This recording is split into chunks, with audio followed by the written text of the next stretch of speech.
وبركاته الحمد لله وحده والصلاة والسلام على من لا نبي بعد أما بعد قال الله تعالى في القرآن المجيد والفرقان الحميد أفتؤمنون ببعض الكتاب وتكفرون ببعض وقال النبي صلى الله عليه وسلم بلغوا عني ولو آية وقال الله تعالى في مقام آخر يا أيها الرسول بلغ ما أنزل إليك صدق اللہ العظیم ونحن علی ذلک من الشاہدین والشاکرین والحمد للہ رب العالمین۔ محترم سامعین کرام، آج کی ہماری گفتگو کا موضوع ہے انکار حدیث سے انکار قرآن تک۔ دعوت اصلاح ان لوگوں کے لیے ہے کہ جو حدیث کے انکار میں حدیث کو نہ مانتے ہوئے قرآن مجید کا بھی انکار کر دیتے ہیں۔ ایسے لوگوں کے لیے ہم کوئی فتوے کی فیکٹری نہیں کھولنا چاہتے، بلکہ دعوت اصلاح دینا چاہتے ہیں کہ آئیں ہم جو کہہ رہے ہیں، ہم جو بیان کر رہے ہیں، یہ کتاب و سنت سے باہر تو نہیں ہے، اور اس میں پریشانی کی بھی کوئی بات نہیں ہونی چاہیے کہ ہر دور میں ہر طرح کے فتنوں نے سر اٹھایا ہے۔ آقا علیہ الصلاۃ والسلام کے دور سے لے کر آج تک ہزاروں فتنوں نے سر اٹھایا ہے، اور علماء، صحابہ کرام، مفسرین، محدثین نے ان کا تعاقب بھی کیا ہے۔ انکار حدیث کی زد میں انکار قرآن مجید کرنا مسلمانوں کا یہ شیوا نہیں ہے۔ یہودیوں کا طریقہ واردات رہا ہے، افتؤمنون ببعض الکتاب وتکفرون ببعض، کہ یہودی چند چیزوں کو لے لیتے ہیں، افتؤمنون ببعض الکتاب، بعض چیز کے اوپر ایمان رکھتے ہیں، وتکفرون ببعض، اور بعض کا انکار کر دیتے ہیں۔ چلتے ہیں ایسے لوگوں کی جانب کہ جن کا یہ طریقہ واردات رہا ہے، ہر دور میں انکار حدیث، ہر دور میں قرآن مجید کا انکار، زبان سے مسلمان کہلوانا کہ ہم مسلمان ہیں، عمل کفار سے بھی زیادہ بدتر، کام کفار سے بھی، یہودیوں سے بھی زیادہ بدتر ہیں کہ جی ہم حدیث کو نہیں مانتے۔ کہاں لکھا ہے قرآن مجید کے اندر کہ قرآن کے بعد حدیث کو مانو؟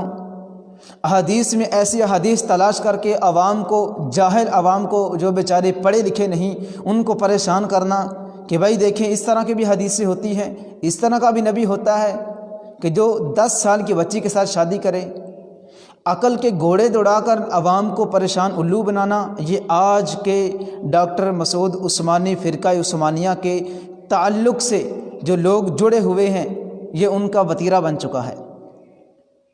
افسوس کی بات تو یہ ہے کہ ہمارے نام نہاد مسلمان بھی ان کی باتوں میں آ کر علماء سے رابطہ نہیں کرتے، شیوخ سے رابطہ نہیں کرتے۔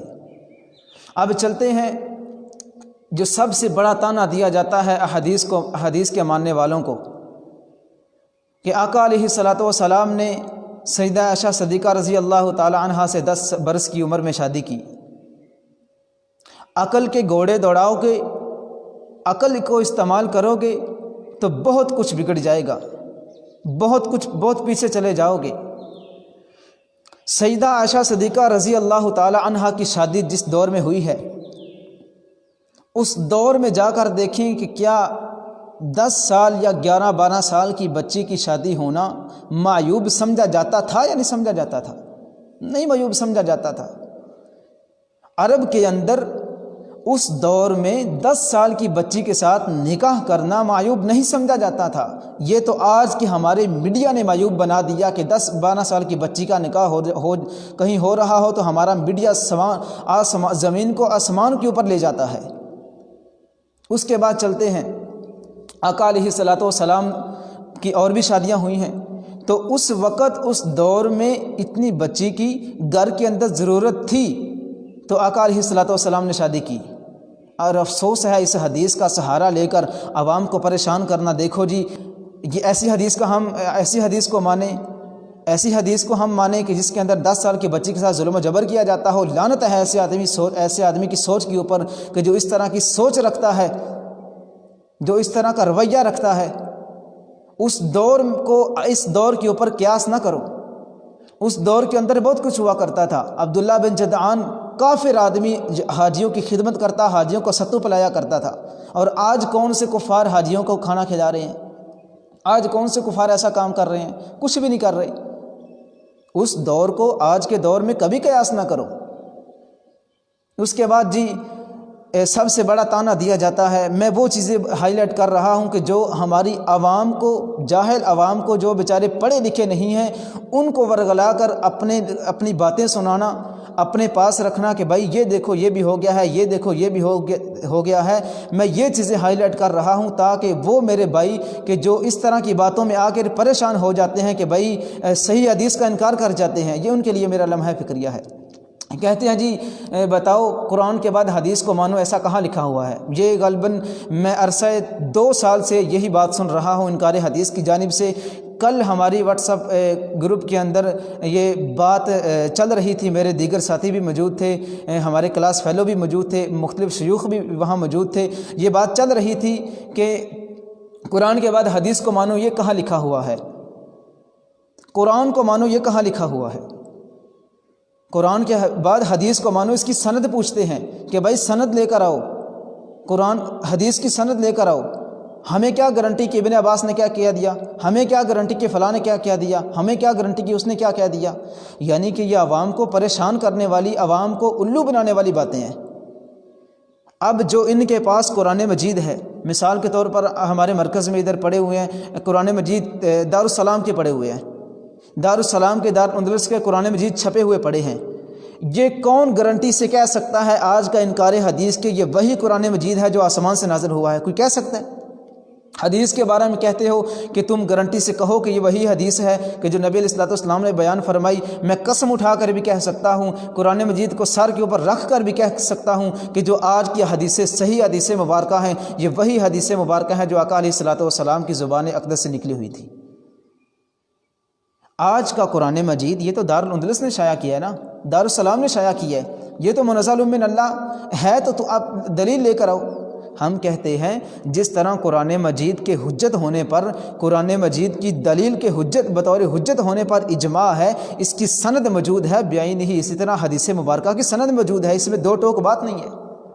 اب چلتے ہیں قرآن مجید کی جانب کہ قرآن مجید کے اندر نبی علیہ الصلوۃ والسلام کی حدیث کو ماننے کا ذکر ہے یا نہیں ہے؟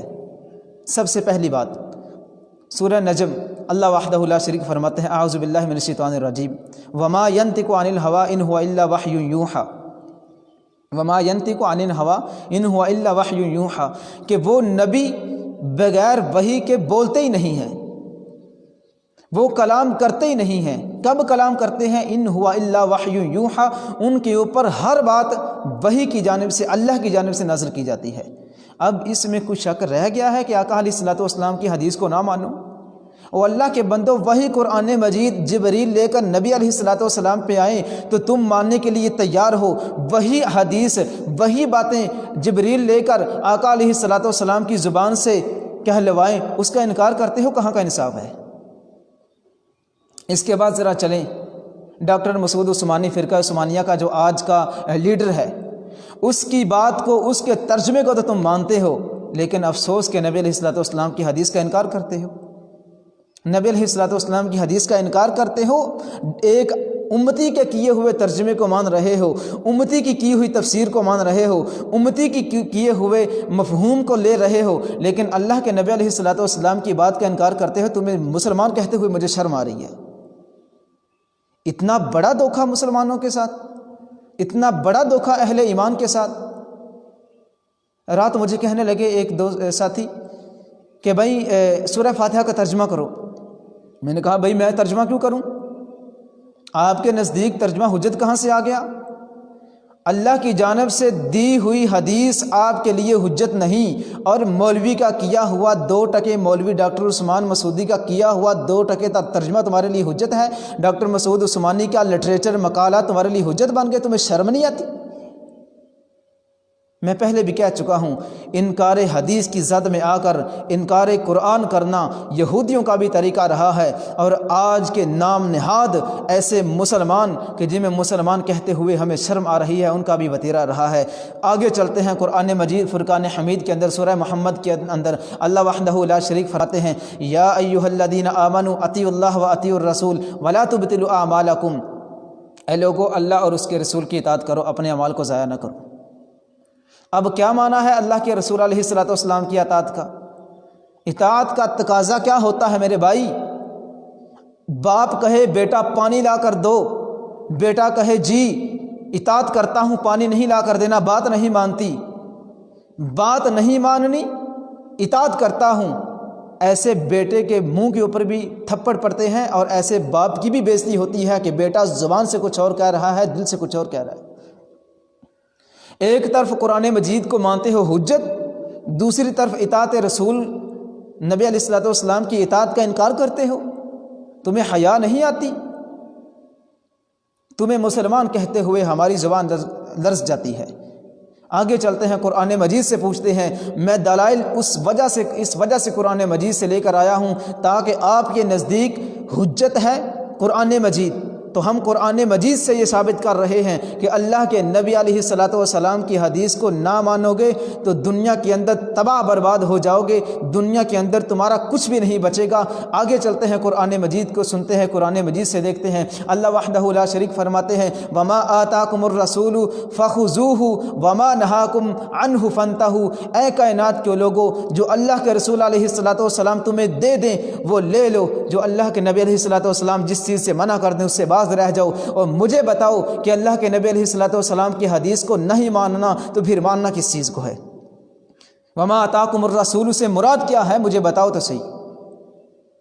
ہمارے لیے بڑا ہی لمحہ فکریہ ہے، میرے ان دوستوں کے لیے، ان بھائیوں کے لیے کہ جو جاہل عوام ہے بیچاری، جس کو پتہ نہیں۔ رات بھی بیٹھے ہوئے یہی گفتگو گروپ کے اندر ہو رہی تھی، واٹس ایپ گروپ میں، ٹویٹر پہ یہی گفتگو جاری تھی کہ یہ لوگ یہ انکار حدیث جاہل عوام کو اٹھا کر اپنے پاس لاتے ہیں، جس طرح قادیانی اخلاق کے دائرے میں اخلاق محمدی کا درس دیتے ہوئے اخلاق مرزا قادیانی کا درس دیتے ہیں، بعین ہی اسی طرح انکار حدیث، فتنہ انکار حدیث لوگوں کے سامنے اخلاق محمدی لا کر لوگوں کے سامنے اچھا بن کر اپنی جانب راغب کرنے کی کوشش کرتے ہیں۔ ان لوگوں کو جن بیچاروں کو علم نہیں، جو بیچارہ عام طبقہ ہے، عامی لوگ ہیں، میری ان تمام بھائیوں سے مؤدبانہ التماس ہے کہ جو لوگ واٹس ایپ، ٹویٹر، فیس بک، گوگل سے یا یوٹیوب، جہاں کہیں سوشل میڈیا کے اوپر اٹیچ ہیں، ان سے میری گزارش ہے کہ خدا را کوئی بھی آدمی انکار حدیث